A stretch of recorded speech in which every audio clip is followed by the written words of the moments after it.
Hello दोस्तों, मेरा नाम कामनी प्रजापति है। आप सभी का केआर क्लासेस में स्वागत है। मैं आप सभी को वाणिज्य विषय में सबसे पहला टॉपिक खाते क्या होता है, खाते कैसे बनाए जाते हैं, कितने प्रकार होते हैं, उन सभी के विषय में बताऊंगी। सबसे पहले हमारा टॉपिक है खाते। खाते से आशय उस विवरण पत्र से होता है जिसमें किसी पक्ष से संबंधित समस्त व्यापारिक लेन देनों का संक्षिप्त एवं तिथिवार लेखा किया जाता है। नेक्स्ट है कि खातों के प्रकार कितने होते हैं। तो खाते 3 प्रकार के होते हैं। नंबर 1 व्यक्तिगत खाते यानी कि पर्सनल अकाउंट्स। सेकंड है वास्तविक या संपत्ति खाते रियल अकाउंट्स। नेक्स्ट है अवास्तविक आय व्यय या नाम मात्र के खाते नॉमिनल अकाउंट्स। जैसा कि हमने देखा खाते 3 प्रकार के होते हैं। अब हम एक एक करके इनको डिफाइन करेंगे। सबसे पहला है व्यक्तिगत खाते। फर्स्ट है हमारा व्यक्तिगत खाते। वे खाते जो किसी व्यक्ति विशेष, फर्म, संस्था या कंपनी से संबंधित होते हैं व्यक्तिगत खाते कहलाते हैं। जैसे राम का खाता, श्याम का खाता, केआर क्लासेस का खाता या हम बोल सकते हैं किसी भी इंटर कॉलेज का खाता। तो राम और श्याम व्यक्ति विशेष हुए और केआर क्लासेस या कोई भी इंटर कॉलेज ये हमारी संस्था हुई। नेक्स्ट है हमारा वास्तविक या संपत्ति खाते। वे खाते जो माल, रोकड़ तथा संपत्ति से संबंधित होते हैं वास्तविक या संपत्ति खाते कहलाते हैं। जैसे माल खाता, क्रय खाता, विक्रय खाता, रोकड़ खाता आदि। क्रय खाता मतलब क्रय मतलब खरीदना, विक्रय का मीन्स होता है बेचना। तो नेक्स्ट है हमारा अवास्तविक आय व्यय या नाम मात्र के खाते। वे खाते जो व्यापार में होने वाले आय, व्यय तथा लाभ हानि से संबंधित होते हैं अवास्तविक या नाम मात्र के खाते कहलाते हैं। जैसे वेतन खाता, मजदूरी खाता, मरम्मत खाता आदि। इसमें एक वर्ड्स आया है व्यय। व्यय का मतलब होता है खर्च। अब हमारा नेक्स्ट टॉपिक आता है इसके बाद खातों के नियम। अभी हमने सीखा कि हमारे खाते कितने प्रकार के होते हैं उनके बारे में। अभी इन्हीं तीनों के नियम भी होते हैं। तो खातों के नियम सबसे पहला हमारा होता था व्यक्तिगत खाते। तो व्यक्तिगत खातों से संबंधित नियम। व्यक्तिगत खातों में हमने देखा कि वो व्यक्ति विशेष से संबंधित होते हैं। तो इसमें जो पाने वाले व्यक्ति होता है उसका खाता हम ऋणी करते हैं यानी कि डेबिट। देने वाले व्यक्ति का खाता धनी करते हैं, इसका मतलब क्रेडिट। हम इसे एक एग्जाम्पल के माध्यम से समझ सकते हैं। जैसे कि राम को माल बेचा, तो इसमें हम राम को ऋणी करेंगे। अब हम राम को ऋणी क्यों करेंगे? देखो, हमने राम को माल बेचा है, तो राम को माल बेचा है, राम कौन हुआ? पाने वाला व्यक्ति। क्योंकि इस लेन देन में राम पाने वाला व्यक्ति है, उसके पास माल जा रहा है, इसलिए राम को ऋणी किया गया है। नेक्स्ट है श्याम से माल खरीदा। तो हम इसमें लिखेंगे श्याम का। जो भी चीज़ हम क्रेडिट करते हैं उसे हम टू श्याम लिखते हैं, और कोई चीज़ अगर डेबिट होती है तो उसे नाम लिखकर जो भी और डेबिट लिख दिया जाता है। तो हम इसका भी स्पष्टीकरण देते हैं। इस लेन देन में जो श्याम है वो देने वाला व्यक्ति है, क्योंकि श्याम से माल खरीदा है तो श्याम ने क्या करा है? श्याम ने माल दिया है। तो श्याम कौन हुआ? देने वाला व्यक्ति, इसलिए श्याम को धनी किया गया है। नेक्स्ट थे हमारे वास्तविक या संपत्ति खाते। तो अब हम देखेंगे वास्तविक या संपत्ति खातों से संबंधित नियम। वास्तविक या संपत्ति खातों में वस्तु से संबंधित बात थी। तो यदि व्यापार में वस्तु आ रही है तो उसे हम ऋणी करेंगे, इसका मतलब डेबिट। यदि व्यापार से जाने वाली वस्तु है कोई तो उसे क्या करेंगे हम? धनी, इसका मतलब क्रेडिट।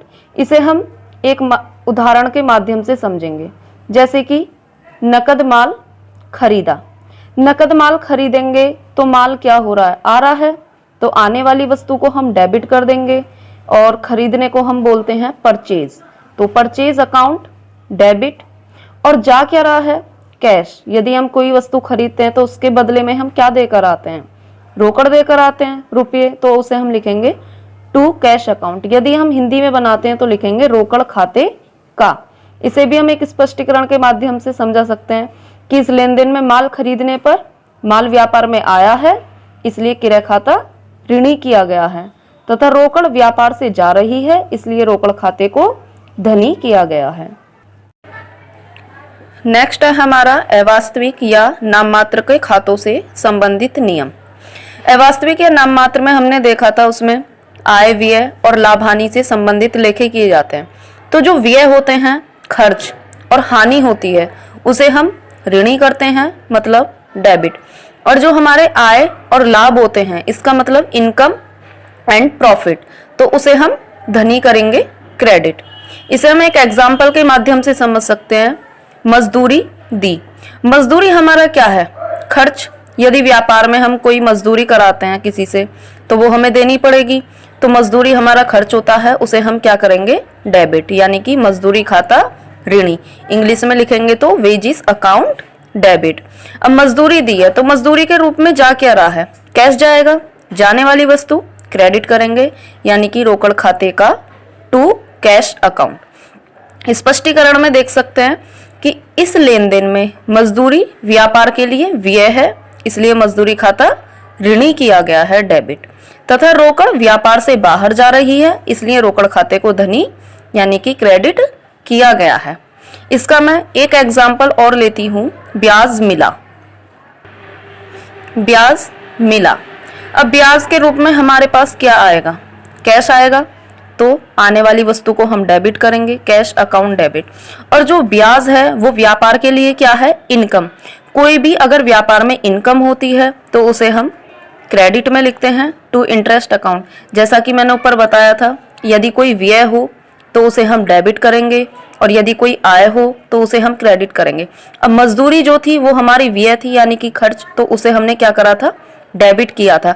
अब जो हमारा ब्याज है वो ब्याज मिला है, मिला है तो ये हमारे व्यापार के लिए इनकम है, और जो भी इनकम होती है उसे हम क्रेडिट करते हैं। अब मैं इसे स्पष्टीकरण भी कर देती हूँ कि इस लेन देन में ब्याज के रूप में रोकड़ प्राप्त हो रही है, अतः रोकड़ खाता ऋणी यानी कि डेबिट किया गया है, तथा ब्याज व्यापार के लिए आय है, अतः ब्याज खाता धनी किया गया है। आप सभी ने खातों के नियम तो सीख ही लिए। अब मैं आपको खाते का प्रारूप बताती हूँ कि लेखे जिसमें किए जाते हैं उस खाते का प्रारूप कैसा होता है। सबसे पहले हमारी लाइन बनती है तिथि की, जिसे हम बोलते हैं डेट। नेक्स्ट कॉलम है हमारा विवरण। विवरण मतलब पार्टिकुलर्स। नेक्स्ट है खाता पृष्ठ संख्या, जिसे हम बोलते हैं LF यानी कि लेजर फॉलो। नेक्स्ट है धनराशि। देखो धनराशि दो होती है, एक धनराशि होती है ऋणी और एक धनराशि होती है धनी, जिसे हम इंग्लिश में लिखेंगे अमाउंट डेबिट, अमाउंट क्रेडिट। तो ये हमारा खाते का प्रारूप हुआ। क्या क्या होता है इसमें, date, particulars, LF, amount debit, amount credit. अब मैं आपको कुछ मीनिंग्स और बता देती हूँ। लेखे करने से पहले हमें कुछ चीज़ों के बारे में जानकारी होनी चाहिए कि पूंजी, पूंजी को हम क्या बोलेंगे, कैपिटल। नेक्स्ट है रोकड़। रोकड़ को क्या बोलते हैं, कैश।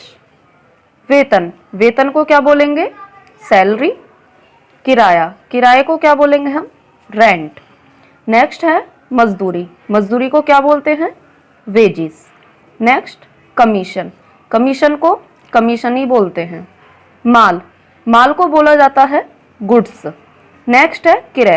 क्रय का मतलब क्या होता है, खरीदना, मतलब इंग्लिश में बोलेंगे परचेज। नेक्स्ट है विक्रय। विक्रय का मतलब होता है बेचना, मीन्स सेल्स। नेक्स्ट है दान। दान को हम बोलते हैं चैरिटी और डोनेशन भी लिख सकते हैं। नेक्स्ट है देनदार। देनदार का मतलब जो देने वाला व्यक्ति होता है उसे हम बोलते हैं डेटर्स। लेनदार, लेनदार का मतलब लेने वाला व्यक्ति, उसे हम क्या बोलते हैं, क्रेडिटर्स। विज्ञापन, विज्ञापन को क्या बोलते हैं, एडवर्टाइजमेंट। नेक्स्ट है छूट। छूट को क्या बोलेंगे, डिस्काउंट। नेक्स्ट लेखन सामग्री। लेखन सामग्री को हम बोलते हैं स्टेशनरी।